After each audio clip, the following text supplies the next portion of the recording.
a little different right now than it did 3 months ago. Maybe your family is sleeping in a little later, sitting in your pajamas a little bit longer, not eating breakfast together. The clock is ticking, and soon we are going to be making changes to our morning hours as school gets back into session.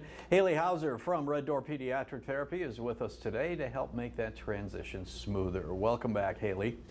Thank you for having me. Nice to see you again.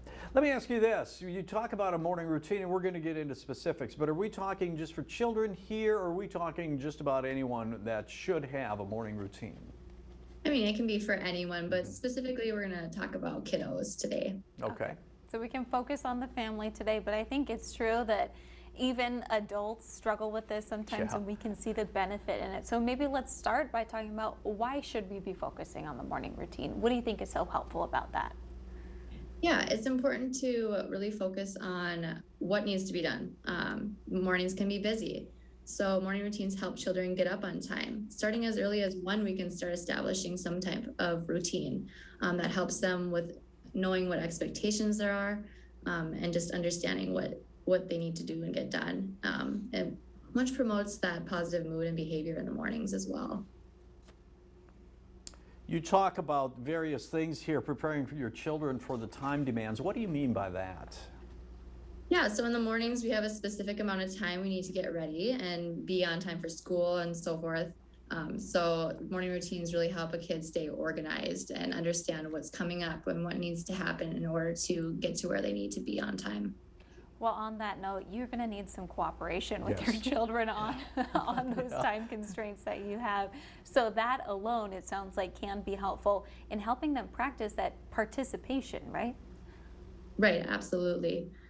Yes, we really want to encourage kids to just really engage and create that independence for them. Okay. I would imagine that one of the keys, and it all depends on the age of the child. You're probably not going to have this in the sense of a high schooler, but with the younger children, making morning and making the routine fun, something that they can look forward to when they go to bed at night. Yeah, as young as 2, you can give kiddos choices. So it's really important to plan ahead, whether that be them picking out what clothes they're going to wear the next day, picking out what they're going to pack in their backpack, what they're going to have for lunch. All those things are great to plan for. Especially with those younger kiddos, it's good to give them a choice between 2 things versus multiple things. It makes that choice quicker and easier for them. I'm sorry to interrupt you. Those are great stressors. Why don't you go ahead and finish what you're going to say? I'll have a question after. Yeah, and so also to promote that morning routine and that structure, we like to do what's called visual aids. And this is just a really simple and basic one that you can make with your kiddo. It creates a nice checklist so they know what to expect. Perfect. Okay. Well, that's a really helpful strategy to employ at home. Now, there are some stressors that we can probably typically encounter in the morning that can just throw us all off. We can be sure that we're going to face a couple obstacles when we have those stressors. Can you walk through what some of those are? Yeah, getting up too early is a stressor, not getting enough sleep the night before. Maybe they weren't given enough time in the morning to complete tasks, so they're rushing through things.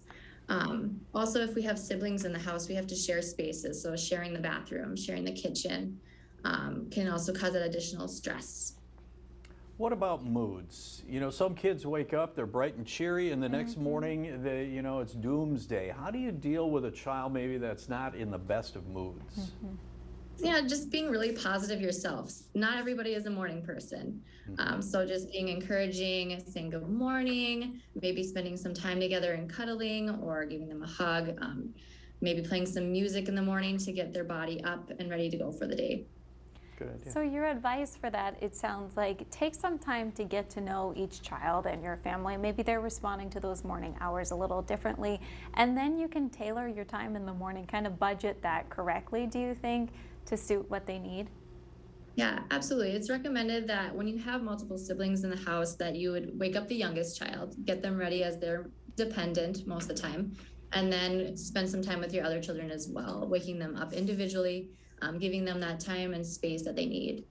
Very nice. You know, just the word itself, routine, indicates consistency. How important is it, even maybe through the weekend? And I want you to talk about getting ready for school, but then also through the weekend maybe, so that it doesn't fluctuate so much that you try and stay consistent. Right, consistency is very important. Yes, we can be a little bit flexible on the weekends, but it is recommended that going to bed at the same time, waking up at the same time, helps kids just promote that positive mood and behavior, and that transition from the weekend to the weekday goes easier and smoother. Also on the weekends, it's important to practice some of those self-cares that they may need more help on. So like dressing, for instance. Taking that time to practice the dressing so that when it comes to the weekday, they're better able to help themselves. Okay, that's great. Let me just fit in this last question quickly before we run out of time. Where do you see an opportunity to give your kids choices if you feel like that's going to be a helpful strategy in the mornings? Between anything in the morning. I know with my daughter, I offer her, what dress are we going to wear today? Are we going to wear the red one or the green one? What are we going to have for breakfast today? Are we going to have crackers or cereal? Some simple questions like that. But that gives them the choice and the autonomy to make those decisions. Then they do get that independence that you were talking about. Okay, thank you, Haley. Where do we find you guys at Red Door Pediatric Therapy?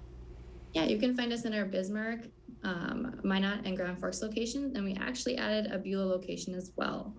And then you can find us at our main line at 222-3175. Wonderful. Thank you so much for your time, Haley Hauser. We appreciate it. No problem. Thank you, guys. Thanks. You know what I loved about one of the things she said? Don't give 9 choices. Say, would you like this or would you like this? It makes it easier on you, it makes it easier on the child. All right, we're going to take a break. We'll be back. We've got much more coming up on North Dakota Today right after this.